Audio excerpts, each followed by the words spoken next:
Movie की शुरुआत Malory नामी औरत से होती है जिसे वॉकी टॉकी पर सेफ जगह का बताया जाता है जहां रिवर से ही जाया जा सकता है। मैलोरी दो बच्चों को जिनके कोई नेम्स नहीं है, एक गर्ल और एक बॉय को समझाती है कि वो ब्लाइंड फोल्डेड रिवर पर जाएंगे, लेकिन ना उन्हें ब्लाइंड फोल्ड को उतारना है न ही आवाज निकालनी है, वरना वो मर जाएंगे। और साथ वो बर्ड को बॉक्स में डाल के ले आती है। घर से निकलकर वो स्टेप्स गिनते रिवर के पास आती है और बोट निकालकर उस पर महसूस करते हुए ही बच्चों को बिठा देती है और फिर खुद भी उस पर सवार होकर सफर स्टार्ट कर देती है। इधर हमें 5 साल पहले का फ्लैशबैक दिखाया जाता है जहां मैलोरी प्रेग्नेंट है और एक दिन उसकी बहन जेसिका उसके घर आती है। वो उसे न्यूज दिखाती है जिसमें बताया जा रहा होता है कि यूरोप और रशिया में एकदम से सुसाइड्स होने लग गए हैं और सुसाइड करने वाले बहुत साइकोटिक वे में सुसाइड कर रहे हैं। मैलोरी ये सब यूरोप में होने और अमेरिका ना आने की वजह से और नहीं करती। मैलोरी की रूटीन चेकअप अपॉइंटमेंट के लिए जेसिका उसके साथ जाती है। वो दोनों अपॉइंटमेंट से होकर बाहर आते हैं तो मैलोरी बाथरूम जाती है और जेसिका को कार में बैठकर वेट करने का कहती है। जब वो बाथरूम से निकलकर बाहर आने लगती है तो देखती है कि न्यूज पर बताई गई रिपोर्ट के मुताबिक एक औरत शीशे में सर मारकर सुसाइड कर रही है और ये देखकर मैलोरी कार की तरफ भागती है। वो जेसिका को रशिया और यूरोप वाले केस इधर भी आने का बताते हुए जल्दी निकलने का कहती है और हम देखते हैं कि रोड पर कुछ दिखने पर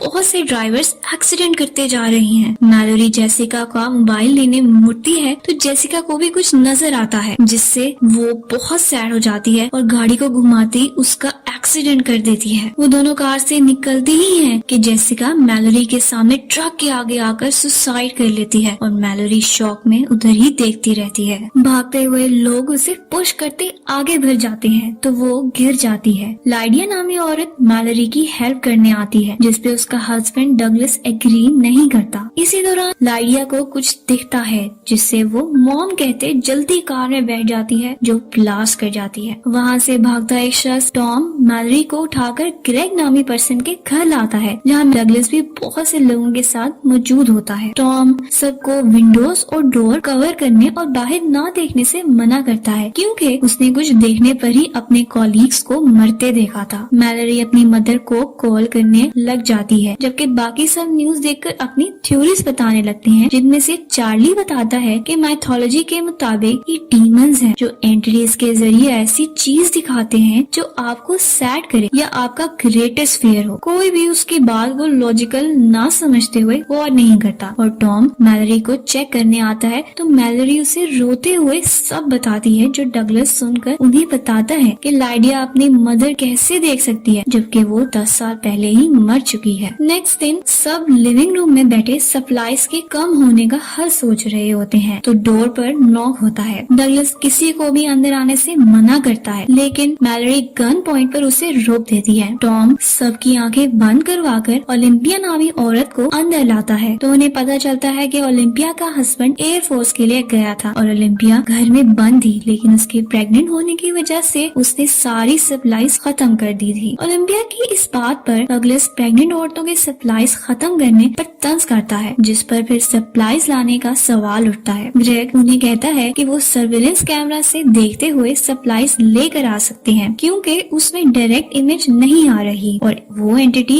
इफेक्ट नहीं करेगी। ये सच प्रूफ करने के लिए किसी को पहले ट्राई करना होगा जिसके लिए ग्रेग खुद ही वॉलंटियर करता है और अपने आप को चेयर से बांधकर स्क्रीन देखने लग जाता है जबकि बाकी रूम से बाहर चले जाते हैं। ग्रेग स्क्रीन को गौर से देख रहा होता है कि उसे एक शेडो दिखता है और उसकी आंखों में सैडनेस आ जाती है। घर में फिरते लोगों को रूम से मारने की आवाजें आती हैं तो वो फौरन उधर पहुंचते हैं और देखते हैं कि ग्रेग ने सर पर टेबल मार मार कर सुसाइड कर ली है। वो सब आंखें बंद के स्क्रीन को डिस्ट्रॉय करते हैं और सैड वहाँ से चले जाते हैं। सीन्स प्रेजेंट में आते हैं तो हम देखते हैं कि मैलोरी और बच्चों को रिवर में बोट पर बैठे सफर करते 14 घंटे हो गए हैं और तभी किसी एंटिटी से अफेक्टेड शख्स की आवाज आती है जो उन्हें ब्लाइंड फोल्ड उतारने का कहता है लेकिन मैलोरी बच्चों को ब्लैंकेट देकर छुपा देती है और खुद उस शख्स से लड़ने लग जाती है। मैलोरी उससे स्वॉर्ड से हिट करती दूर गिरा देती है और बोट जल्दी से आगे बढ़ा देती है। फ्लैशबैक सीन्स में टाइम गुजरता है और सप्लाईज खत्म होने लग जाते हैं। चार्ली सुपरमार्केट में काम करने की वजह से सुपरमार्केट की लोकेशन बताता है जहाँ सारी सप्लाईज मिल जाएंगी और सब ग्रुप में जाने का फैसला करते हैं। लेकिन उससे पहले वो कार के शीशों को बाहर से ब्लैक पेंट करते हैं और अंदर वो न्यूज़पेपर लगा देते हैं। फिर लूसी, चार्ली, डगलस, टॉम और मैलरी सुपरमार्केट जाने के लिए निकलते हैं। तो जीपीएस के जरिए उन्हें गाड़ी के पास एंटिटी फील होती है और उसका शैडो भी दिखता है, जिसे देखकर टॉम जल्दी से गाड़ी चलाता सुपरमार्केट पहुंच जाता है। उधर वो ब्लाइंड फोल्डेड अंदर जाते हैं और विंडोज बंद करके ब्लाइंड फोल्ड्स उतार के खाली सुपरमार्केट से सामान जमा करने लग जाते हैं। मैलरी वहाँ से बर्ड्स भी लेती है और डगलस के बुलाने पर सब उसकी बातें सुनने उसके पास आते हैं। बातों के दौरान एक रूम से कोई डोर नॉक किए जाता है। जब टॉम थोड़ा डोर खोलता है तो वहाँ चार्ली का कॉलीग निकलता है, जिसके बारे में चार्ली बताता है वो क्रेजी होने की वजह से प्रिजन में था। वो शख्स एंटिटी से इन्फेक्टेड होता है और बाकियों को इन्फेक्ट करने के लिए छोड़ा गया है। वो डोर खोलकर बाहर आने की कोशिश करता है, जिस पर बाकी जोर लगाए उसे रोक रहे होते हैं। कोई सोल्यूशन ना दिखने पर चार्ली उसे पुश करते साथ उस रूम में चला जाता है। वो शख्स चार्ली को एंट्री दिखाकर मार देता है और फिर दरवाजा खोलने का कहता है। उधर ही मैलरी नोट करती है कि अगर एंट्रीज करीब हो तो बर्ड्स शोर मचाती हैं। सब जल्दी से बाहर निकलते गाड़ी में बैठते घर पहुंचते हैं और चार्ली की वजह से बहुत उदास होते हैं। रात होती है तो डगलस और मैलरी किचन में खड़े बातें कर रहे होते हैं जब उन्हें कार की आवाज आती है और सबके देखने पर पता चलता है कि फेलिक्स और लूसी कार अपना सामान और कुछ सप्लाईज लेकर चले गए हैं। प्रेजेंट में मैलरी और बच्चों को रिवर पर 24 घंटे हो चुके होते हैं जब बोट किसी और बोट से टकराती है, जिससे बॉय पानी में गिरता है। मैलरी उसे उठाकर ब्लैंकेट देने लगती ही है तो उसे पता चलता है कि ब्लैंकेट और फूड पानी में गिर गया है। तभी उसे आवाज आती है जिससे कोई घर करीब होने का पता चलता है। मैलरी बोर्ड उस तरफ लेकर जाती है और उस शोर पर रोककर बच्चों का ब्लाइंडफोल्ड न उतारने और अपने पीछे न आने का कहकर वहाँ से चली जाती है। मैलरी स्ट्रिंग अटैच किए आगे बढ़ती बिल्डिंग में जाती है और वहाँ से ब्लैंकेट्स और फूड उठा लेती है। मैलरी को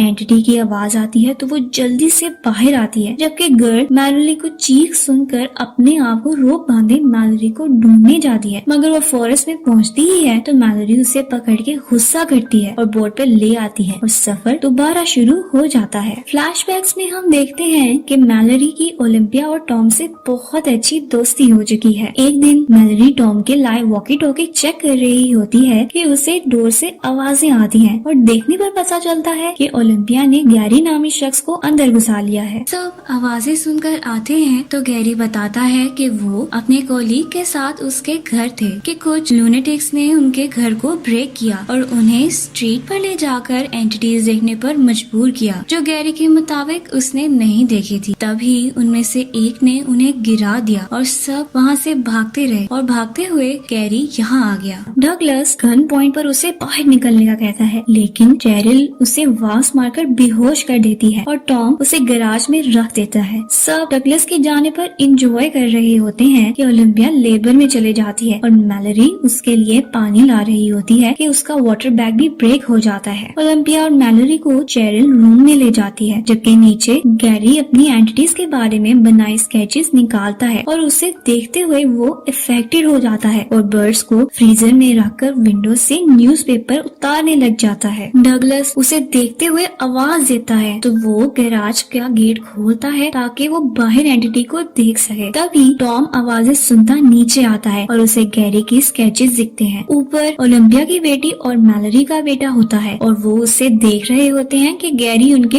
पास आता है। वो बच्चों को देखकर विंडो से पेपर उतारता है, उन्हें बाहर देखने का कहता है, मगर मैलरी आंखें बंद कर लेती है। लेकिन ओलंपिया एंटिटी से इफेक्ट हो जाती है और उसकी बेटी को लिए आगे बढ़ने लगती है कि मैलरी उससे बेबी को लेकर ब्लैंकेट के नीचे छुपा जाती है। ओलंपिया विंडो से जंप करती मर जाती है और चेरिल को भी गैरी बाहर देखने पर फोर्स करता है, जिससे वो सीजर्स अपनी नेक में मारती हुई मर जाती है। फिर गैरी मैलरी और बच्चों की तरफ आता है तो उधर डगलस गन लिए आ जाता है और उनमें लड़ाई होते हुए वो नीचे जाते हैं और गैरी डगलस को सीजर से मार देता है। पास ही गैरी के टॉम गिरा होता है जो गैरी से गन छीनकर गैरी को शूट करके मार देता है। टॉम मैलरी के पास आता है और सिर्फ ये चार यानी कि मैलरी के 2 बच्चे और टॉम 5 साल साथ गुजार देता जाते हैं। 5 साल बाद हम देखते हैं कि बच्चों को, जो कि एक बॉय और गर्ल है, मैलरी एंटिटी से बचना सिखाती है। टॉम और मैलरी एक रिलेशनशिप में है और वो दूसरे घरों से सामान लेकर सरवाइव कर रहे हैं। एक दिन मैलरी सामान लेना चाहती है तो उसे कार में ब्लाइंड फोर्स के बकाया सर्वाइवर्स दिखते हैं, जो उसे पहले भी बहुत दफा दिख चुके हैं। इसलिए मैलरी पर बहुत परेशान है और टॉम उसे तसल्ली देता रहता है। उस रात उन्हें वॉकी टॉकी पर रिक नामी शख्स राब्ता करता है। ये वही मूवी के स्टार्ट वाला सीन है जहाँ वो बताता है कि वो लोग एक सेफ कम्युनिटी में हैं, जहाँ एंटिटीज अटैक नहीं कर सकती। साथ ही वो उनकी लोकेशन पूछकर बताता है कि उन्हें रिवर से आना पड़ेगा, इसलिए अगर उनके साथ बच्चे हुए तो मुश्किल होगा। मजीद वो अपने हाइड आउट की निशानी बहुत से बर्ड्स की आवाजें बताता है और ये बताकर रिक का कनेक्शन खत्म हो जाता है। टॉम छुकर सरवाइव करते थक चुका होता है, इसलिए वो इस कम्युनिटी जाना चाहता होता है, लेकिन मैलरी रिक पर यकीन ना करते हुए स्केप्टिकल होती है। टॉम के बच्चों को एपोकलिप्स से पहले की स्टोरीज बताने पर दोनों की लड़ाई होती है, जिस पर टॉम माफी मांगकर लड़ाई खत्म कर देता है। अगले दिन टॉम मैलरी और बच्चों को लेकर खाना ढूंढने किसी घर जाते हैं और उधर बैठे खाना खा रहे होते हैं। तभी वहाँ पर बगैर ब्लाइंडफोल्ड के फिरते सर्वाइवर्स वहाँ आते फायरिंग स्टार्ट कर देते हैं और टॉम उन्हें डिस्ट्रैक्ट करने के लिए मैलरी को बच्चों को लेके बैक डोर से जाने का कहता है और समझाता है कि अगर वो मर गया तो वो बोट लेके कम्युनिटी चली जाए। ये कहकर दोनों डिफरेंट डोर से निकलते हैं और टॉम अपना ब्लाइंडफोल्ड उतार कर सबको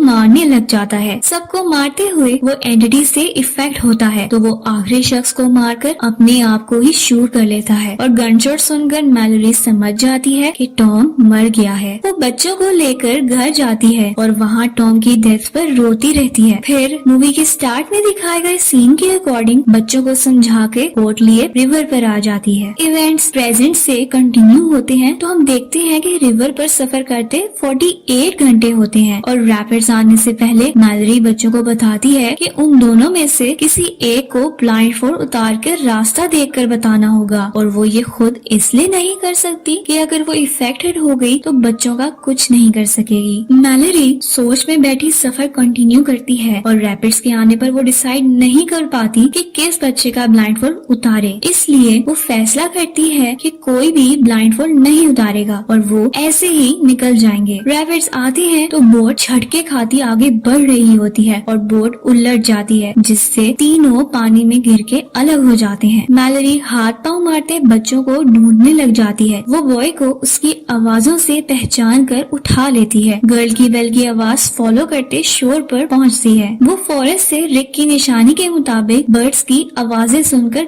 जान जाती है कि कम्युनिटी फॉरेस्ट में ही है। वो बच्चों को लिए फॉरेस्ट में जाती है तो टक्कर लगने से नीचे गिरकर बेहोश हो जाती है। बॉय और गर्ल मैलरी को आवाजें देते रहते हैं, लेकिन एंटिटी मैलरी की आवाज निकाल कर उन्हें अपनी तरफ बुलाता जाता है और जब मैलरी उठती है तो उसे पता चलता है कि एंटिटी बच्चों को ब्लाइंड फोर्स उतारने पर फोर्स कर रहा है। मैलरी आवाज देकर बॉय को रोक देती है, फिर उसकी बेल को फॉलो करती उस तक पहुंच जाती है और गर्ल को आवाज देती है, लेकिन वो आगे से जवाब नहीं देती क्योंकि वो मैलरी के गुस्से से डरी होती है। मैलरी उसे काम करने के लिए टॉम की बताई अनफिनिश्ड स्टोरी कंप्लीट करती है तो गर्ल उसके पास आ जाती है और मैलरी दोनों को बर्ड्स की आवाज फॉलो करने का कहती है। वो उसे फॉलो कर रहे होते हैं कि कभी जेसिका कभी टॉम, इन दोनों की आवाज में एंटिटी उन्हें रोकती है, लेकिन जब वो नहीं रुकते तो एंटिटीज हाई वॉल्यूम में ग्रॉल करने लग जाते हैं। मैलरी गर्ल और बॉय को लिए कम्युनिटी तक पहुंचती है और डोर बजाकर अंदर आने देने के लिए बैक करती है। दरवाजा खोलकर उन्हें अंदर लाया जाता है और उनकी आईज चेक करने के बाद रिक उन्हें मजीद अंदर ले जाता है, जहां वो सेफ होते हुए अपने ब्लाइंडफोल्ड उतार देते हैं और देखते हैं कि